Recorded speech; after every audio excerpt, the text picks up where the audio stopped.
नमस्कार दोस्त, आपको हमारा वीडियो में स्वागत है। चलो वीडियो शुरू करते हैं।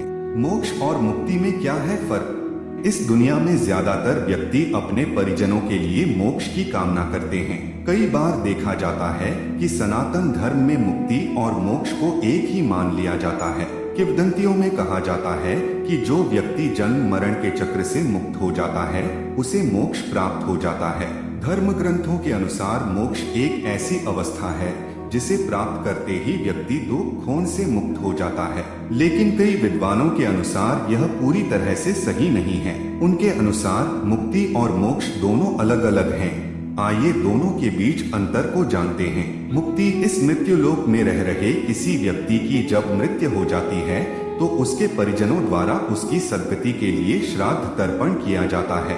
यह श्राद्ध कर्म घर पर, नदियों के तटों पर या बिहार स्थित गया जी में किया जाता है। कहा जाता है कि कर्मों के अनुसार व्यक्ति को 84 लाख योनियों में जन्म लेना होता है। उसके बाद उसे मनुष्य का शरीर दोबारा प्राप्त होता है। इन योनियों में जन्म लेने से मुक्त होने को ही मुक्ति कहा जाता है, लेकिन इसे मोक्ष नहीं कहा जा सकता। मोक्ष इससे भी बढ़कर है। मोक्ष का उल्लेख वेदों और पुराणों के साथ ही कई सनातन धर्म ग्रंथों में किया जाता है। धर्म ग्रंथों में कहा गया है कि मोक्ष प्राप्त करने के उपरांत व्यक्ति इस जीवन के चक्र से छुटकारा प्राप्त कर लेता है। उसे बार बार इस संसार में नहीं आना पड़ता। वह भगवान के अधीन एक ऐसी जगह पर पहुंच जाता है जो दुख खून से परे है। लेकिन इस जीवन में मोक्ष मिलना आसान नहीं है। मोक्ष का अर्थ ही है खुद को प्राप्त कर लेना। खुद को प्राप्त कर लेने से मतलब है इस सांसारिक मायाजाल के समस्त बंधनों से मुक्ति। मृत्यु के बाद नहीं होती मोक्ष की प्राप्ति। लोगों के बीच यह आम धारणा है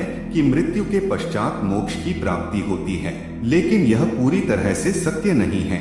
व्यक्ति मृत्यु के बाद भी किसी अन्य योनि में फिर से जन्म लेकर इस संसार में विचरण करता रहता है। अगर आपने सच्चे मन से भगवान की उपासना की है तो आपके कष्टों का निवारण हो सकता है, लेकिन यह मोक्ष का मार्ग नहीं है। मोक्ष प्राप्त करने के लिए व्यक्ति को खुद प्रयास करना होता है, खुद को प्राप्त करना होता है। भगवान इस कार्य में लोगों का सहयोग करते हैं। इसके अलावा यदि व्यक्ति के परिजन ने स्वार्थ भाव से अपने पूर्वजों को मोक्ष प्रदान करने के लिए मोक्षदायी नगरी गया जी में भगवान से प्रार्थना करते हैं तो भी व्यक्ति को मोक्ष प्राप्त हो जाता है। मोक्ष क्या है?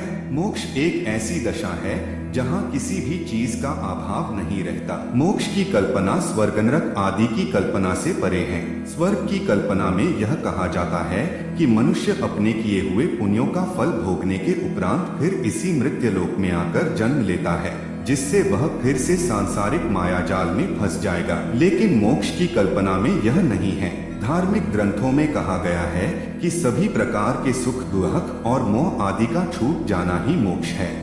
आज की वीडियो में इतना ही। यदि आपको हमारा वीडियो अच्छा लगता है तो लाइक, शेयर, कमेंट करें और चैनल को सब्सक्राइब करके बेल आइकन दबा दीजिएगा। धन्यवाद।